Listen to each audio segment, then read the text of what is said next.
Hello, hello les entrepreneurs, j'espère que vous allez bien. Aujourd'hui, je voulais vous faire une petite vidéo sur 5 conseils pour une boutique en ligne à succès. Alors évidemment, les 5 conseils que je vais vous prodiguer ne sont pas exhaustifs, il y en a bien d'autres. Ce ne sont que 5 conseils parmi tant d'autres, mais ce sont à mon sens 5 conseils euh, dont vous ne pouvez absolument pas passer au travers. Ces 5 conseils que vous devez absolument appliquer pour augmenter vos chances, pour augmenter réellement vos chances d'avoir une boutique en ligne à succès. Donc sans plus attendre, on va voir de quoi il s'agit avec le premier conseil. Premier conseil, faire une étude de marché. Faire l'étude de marché, qu'est-ce que c'est? Faire une étude de marché, eh bien c'est euh, prendre la température justement au niveau du marché, savoir si la niche que vous avez choisie, eh bien déjà intéresse du monde. Il faut se renseigner là-dessus. Il faut absolument faire une étude de marché parce que déjà c'est trop souvent oublié et le risque de ne pas faire une étude de marché, eh bien c'est que vous vendiez des produits qui n'intéressent absolument personne et donc que vous ne génériez aucune vente. Ce serait bien dommage parce que vous pouvez peut-être passer un certain temps euh, sur votre boutique. De toute façon, comme on dit, le temps c'est de l'argent. Vous pouvez aussi bien donc perdre du temps et de l'argent en ne faisant pas une étude de marché. Alors comment faire une étude de marché? C'est simple, vous pouvez déjà, par exemple, je ne sais pas, si vous choisissez la niche de la pêche, bon, je vous donne un exemple basique, hein, on sait très bien que la niche de la pêche, ça vend, on le sait tous, il y a énormément de pêcheurs dans le monde. Mais, admettons, choisissons la pêche. Donc, qu'est-ce que vous pouvez faire? Eh bien, vous rendez par exemple, sur Facebook et vous commencez à chercher des pages, voir si déjà il y a du monde qui s'intéresse à cette niche-là, quels sont les types de personnes qui s'intéressent à cette niche-là, etc., etc. Bref, vous faites une vraie recherche, vous prenez la température, vous sondez, voir déjà s'il y a du monde qui est intéressé par la niche que vous ciblez. D'accord? Donc là-dessus, on y reviendra au cours d'autres vidéos que je ferai. Je vous expliquerai vraiment bien en détail comment vous pouvez faire une petite étude de marché rapide afin bien, de valider votre marché et qui permettra d'augmenter vos chances de vendre et d'avoir une boutique en ligne à succès. Alors, deuxième conseil, avoir une boutique qui donne confiance. Alors, quand je dis une boutique qui donne confiance, ça ne veut pas dire une boutique ultra perfectionnée. Vous ne devez pas forcément mettre des effets spéciaux de partout, des choses comme ça. Non, c'est pas le but. Moi, je dis, vous ne devez pas passer tout votre temps sur votre boutique à tout fignoler au millimètre près. C'est pas ça. Les gens, c'est pas ça qu'ils vont regarder. Quand je dis avoir une boutique qui donne confiance, c'est une boutique homogène. C'est dans la généralité. Je sais pas. Regardez un petit peu les boutiques. Comment dire, les boutiques de grandes marques, je sais pas, vous allez sur La Redoute ou des choses comme ça, vous regardez un petit peu, c'est des styles très épurés. Bref, c'est un style de boutique que si vous voulez, quand on va dessus, sans compter qu'il s'agit d'une grande marque, quand vous allez dessus, immédiatement vous êtes en confiance, tout simplement parce c'est des boutiques qui ont les éléments au bon endroit. Qu'est-ce que c'est les éléments au bon endroit? C'est par exemple des éléments de réassurance, des choses qui vont vous donner confiance, par exemple par rapport à l'affichage des badges de paiement. Vous savez, il y a carte bleue, PayPal, etc. Le petit cadenas qui va indiquer que le site est sécurisé, indiquer justement par exemple qu'il y a sur votre site que vous offrez le paiement sécurisé, même si dans la généralité, on le sait très bien, les 99% des boutiques qui vendent, évidemment qu'elles ont heureusement un site sécurisé, mais c'est important. Le prospect, le futur acheteur a besoin d'être en confiance, il a besoin de le voir, de le lire, c'est important. Qu'est-ce qu'on peut dire d'autre comme élément de réassurance? Moi, je vais vous donner une astuce que j'utilise personnellement sur mes boutiques. Euh, je mets à chaque fois un numéro de téléphone. Je mets un 08, un numéro gratuit, et là, je peux vous dire, ça augmente considérablement le taux de conversion. J'ai fait plusieurs tests. sur une période en ne mettant pas le numéro et en mettant le numéro. Forcément, le numéro de téléphone, ça va donner confiance parce que les personnes se disent: ah tiens, là il y a vraiment quelque chose de concret, c'est réel, là si j'appelle, je peux avoir quelqu'un au bout du fil. Même si honnêtement, je vais vous dire un truc, 99,5% du temps, je n'ai jamais personne qui appelle. Donc, si vous avez peur d'être embêté tous les 5 minutes, pas de panique. Tant que vous n'êtes pas un empire comme Amazon, je pense que vous n'avez rien à craindre. Mais prenez-le comme vous voulez. Ce petit conseil vraiment, moi, c'est tout, c'est un bonus que je vous donne. Vraiment, le numéro de téléphone, c'est quelque chose qui va véritablement donner de la confiance aux gens sur votre boutique. Voilà. Donc c'est ça clairement le deuxième conseil, c'est ça clairement que je veux dire quand je parle d'avoir une boutique qui donne confiance. Je vous dis encore une fois, vous n'êtes pas obligé d'avoir une boutique qui est ultra perfectionnée. J'en vois des boutiques, c'est sûr, c'est agréable à l'œil, il y a des petits effets spéciaux, des choses comme ça, c'est magnifique. Mais c'est pas là-dessus. Par contre, à contrario, il ne faut pas avoir une boutique bâclée. Si vous avez une boutique bâclée, même s'il y a des boutiques qui n'ont pas un beau design, je ne sais pas, les sites eBay, les choses comme ça, honnêtement, le design est dégueulasse. Mais on achète pourquoi? Parce qu'on a confiance, même si là je parle de grosses marques, mais c'est la même chose pour votre boutique en fait.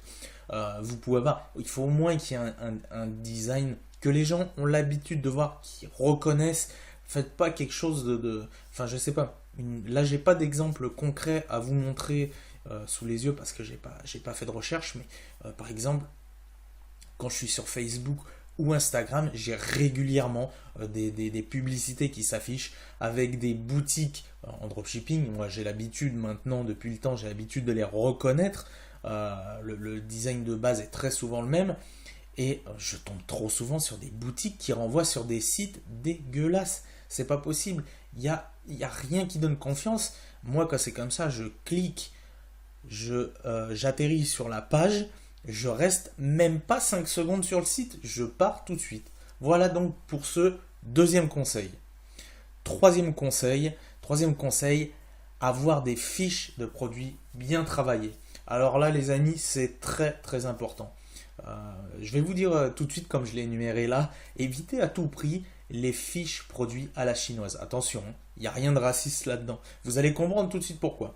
Je vais vous montrer directement un exemple sur une plateforme que la plupart des personnes qui font du dropshipping utilisent. Je sais pas, on va aller sur... Donc on est sur AliExpress, on va aller directement, je sais pas, sur n'importe quelle fiche produit. Alors, ça rame un petit peu aujourd'hui. Voilà, on a un super petit ensemble pour bébé, très joli, vraiment très sympa. Au passage, la niche des vêtements de bébé, ça peut être très très intéressant. Donc voilà ce que j'appelle une fiche à la chinoise. Quand vous travaillez par exemple avec AliExpress et que vous importez donc votre fiche par exemple via Oberlo, vous allez avoir par défaut voilà, ces choses-là qui vont s'afficher. Je vois encore aujourd'hui trop de boutiques comme ça. Nom de marque, type d'article, sexe, numéro de modèle, fit, matériel, etc. etc. Voilà, couleur, style, matière, enfin bref. Vous avez compris, vous ne pouvez pas vous contenter de lister ça comme ça. Vous avez besoin de travailler réellement, comment dire, vous avez besoin de travailler réellement votre fiche produit. C'est très très important. Donc prenez le temps, voilà, pour tout ce qui est copywriting. Copywriting, c'est donc la description, clairement, c'est clairement la description que vous allez faire de votre... comment dire, que vous allez faire de votre produit. Par exemple, vous atterrissez sur une fiche produit, il y a un descriptif, et bien c'est ça. Prenez le temps, apprenez le copywriting. Alors sans, bien sûr, vous n'êtes pas obligé de passer des mois là-dessus, hein, mais tout simplement, inspirez-vous des sites que vous pouvez voir et qui vendent. Vous regardez un petit peu les descriptions. Généralement, il y a une petite description. Il n'y a pas besoin de faire un pavé, hein. Parce que de toute façon, sinon le prospect, alors soit de un il va se barrer, sinon il va se lasser, il va même pas lire. Donc il faut vraiment juste faire un petit paragraphe avec une très belle description, quelque chose de percutant. Et donner vraiment le plus d'informations possible sur vos fiches produits. Donc par exemple livraison gratuite ou livraison à partir de temps, indiquer s'il y a une offre spécifique, indiquer le maximum de choses sur votre fiche produit. Bref, vous l'avez compris, travaillez correctement vos fiches produits. Je vais accélérer un petit peu parce que je pourrais vous parler comme ça pendant des heures tellement je suis à fond dans ce que je fais et que je suis passionné de tout ça. Donc on va passer maintenant au quatrième conseil. Quatrième conseil, voilà, avoir de belles images. Ça va de pair avec tout ce que je vous ai dit précédemment. Je vois encore aussi trop de boutiques avec des images dégueulasses. Voilà, privilégiez des galeries homogènes, privilégiez des images homogènes. Imaginez, vous arrivez sur un site et là vous commencez à avoir des images sur fond blanc, des images sur fond rose, des images sur fond noir, fond gris, fond vert, etc. Et puis vous voyez des images qui n'ont aucun rapport les unes des autres. Enfin, regardez pareil, à chaque fois, mon plus grand conseil, c'est inspirez-vous vraiment des sites qui vendent, des grands sites qui vendent. Vous savez, eux, ils ont le budget pour tester. Et si, quand vous atterrissez sur les gros sites, vous avez des boutiques homogènes, avec des images homogènes, c'est qu'il y a une bonne raison. Et alors, s'il vous plaît, retirez aussi à tout prix les marques des fournisseurs. Il ne faut vraiment pas laisser ça, parce que là, c'est pas possible. Vous ne pouvez pas vous permettre de laisser les marques des fournisseurs chez lesquels justement vous achetez, parce que déjà d'une, les gens ils vont taper ça dans Google immédiatement, ça va les emmener directement sur le site du fournisseur. Voilà, donc ça c'est mon quatrième conseil. Et cinquième et dernier conseil, avoir un marketing performant. Alors là les amis, c'est aussi vraiment une part énorme du travail. Il faut que vous ayez un marketing performant. Alors là on va pas s'élargir le marketing autour de votre boutique. Je vous parle vraiment le marketing au sein même de votre boutique. Vous savez, il existe des milliers de sites. Il y a des chances même que vous, selon la niche que vous allez choisir, il y a des chances que des dizaines et des dizaines de sites existent déjà, dont des gros sites qui vont déjà vendre. Il va falloir vous démarquer. Et pour vous démarquer, il faut par exemple créer des offres irrésistibles. Je ne sais pas, faites par exemple une promo où vous faites un produit, un tel produit acheté égale un produit offert. Bref, ou je ne sais pas, promotion pendant tant de temps, cette journée-ci, cette journée-là. Bref, vous avez compris, il faut vraiment créer quelque chose, une offre irrésistible. Il faut, je vais clairement, pour pas tourner autour du pot, je vais vous dire comment il faut que ça se passe. Quand vous atterrissez, quand les prospects vont atterrir sur votre site, il faut absolument qu'ils fassent waouh, ce produit-là, il me le faut impérativement. Ou waouh, je ne peux pas partir de cette boutique en ligne, il faut absolument que j'achète quelque chose parce qu'il y a vraiment une offre que les personnes ne vont pas vouloir manquer. Voilà, c'est ça que je voulais dire à travers un marketing performant. Et en plus, je vous recommande vivement de mettre dès le départ, mettre en place un email marketing. Pourquoi? Parce que vous allez pouvoir communiquer par mail. Les gens, faites par exemple une petite pop-up qui va demander l'adresse email en échange de quelque chose. Et ça va vous permettre de communiquer déjà, de relancer les personnes qui ne sont pas, qui sont venues sur votre site mais qui n'ont pas acheté. Et ça va vous permettre de construire une confiance au travers de choses qu'on verra dans d'autres vidéos. Voilà les amis, voilà les entrepreneurs pour les 5 conseils que je peux vous donner pour avoir une boutique en ligne à succès.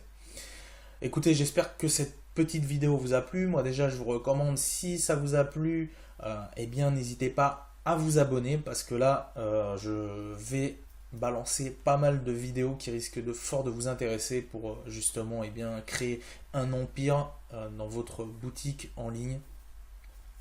N'hésitez pas aussi à laisser un gros pouce bleu, et pensez aussi, si vous avez des questions, n'hésitez surtout pas, vous allez dans les commentaires sous la vidéo et vous me les posez, et je répondrai à ces questions. Voilà, assez parlé, passez à l'action, passez massivement à l'action. Ne vous contentez pas de regarder mes vidéos, vraiment quand je vous donne des conseils ou des choses comme ça, et si vous êtes dans le cas par exemple, ou même si vous avez déjà une boutique et que vous vous dites mais je comprends pas, ça vend pas, eh bien reprenez les conseils que je viens de vous donner et essayez, creusez, cherchez, il y a forcément une solution. Voilà les amis, je vous souhaite tout le succès que vous méritez dans votre business et je vous dis à très vite pour une nouvelle vidéo. Bye bye et bonne journée.